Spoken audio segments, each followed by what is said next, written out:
একটা ভাবি এনে দাও, আমরা জীবন আর কোনোদিন তোমার কাছে কিছু চাইবো না। আমাদের দাবি মানতে হবে। মানতে হবে, মানতে হবে। ভাবি চাই, ভাবি চাই, মনের মতো ভাবি চাই, ভাবি চাই, ভাবি চাই। মনের মতো ভাবি চাই। আপু, তোমার কি বিয়ে হয়েছে? কেন?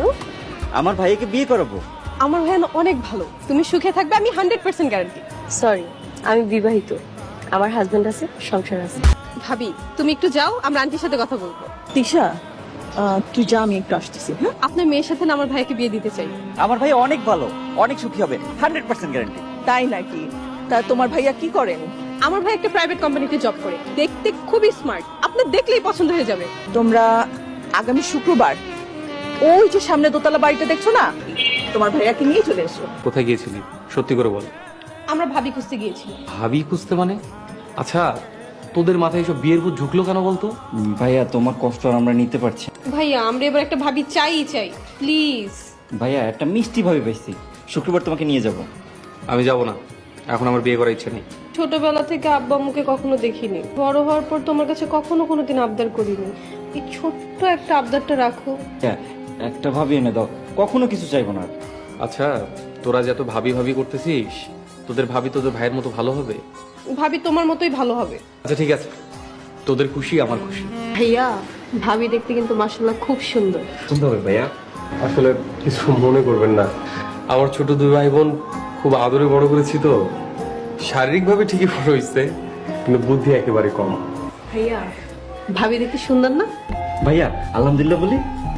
আমার ছোট দুই ভাই বোন যেহেতু পছন্দ করেছে, আমার দিক থেকে কোনো আপত্তি নাই। আপনাদের যদি আমাকে পছন্দ হয় তাহলে আপনারা কথা এগোতে পারেন। আলহামদুলিল্লাহ। শফিক, তুই কি বলিস? মা, তোমার পছন্দই আমার পছন্দ, আলহামদুলিল্লাহ। তিশা, তোমার কোনো আপত্তি আছে? তোমরা যা ভালো মনে করো তাই করো। আলহামদুলিল্লাহ, তাহলে এখনই কাজীটাকে। ভাবিকে আজকেই নিয়ে যাব। ভাবি, তোমাকে না অনেক সুন্দর লাগছে, মাশাআল্লাহ। আগে কি সুন্দর লাগেনি? তোমাকে আগেও সুন্দর লাগতো, এখনো সুন্দর লাগছে, তুমি আসলে অনেক কেউ। রাফা, তোরা কি কি করো? ভাবির সাথে একটু গল্প করতে আসছিল। রাত হয়েছে, শুয়ে পড়। ভাইয়া ভাবিকে ছেড়ে তো যেতে ইচ্ছা করছে না। আব্বা আম্মা মারা যাওয়ার পর আমি ওদের খুব কষ্ট করে বড় করেছি। আব্বা আম্মা নিয়ে এটা আমি কোনোদিন বুঝতেই দিইনি। ওরা তোমাকে পছন্দ করে নিয়ে এসেছে, প্লিজ ওদের মনে কোনো কষ্ট দিও না। আমার ঘুম পাচ্ছে, আমি ঘুমাবো। ভাবি, একটু বাইরে আসবা? কি হয়েছে বলো? ভাবি, আজকে তোমার হাতে নাস্তা খাবো। কেন, তুমি নাস্তা বানাতে পারো না? ভাবি, আমি তো কখনো রান্নাঘরে যাইনি, ভাই আমাকে কখনোই রান্না করতে দেয়নি, ভাইয়া সবসময় আমাদের রান্না করে খাওয়ায়।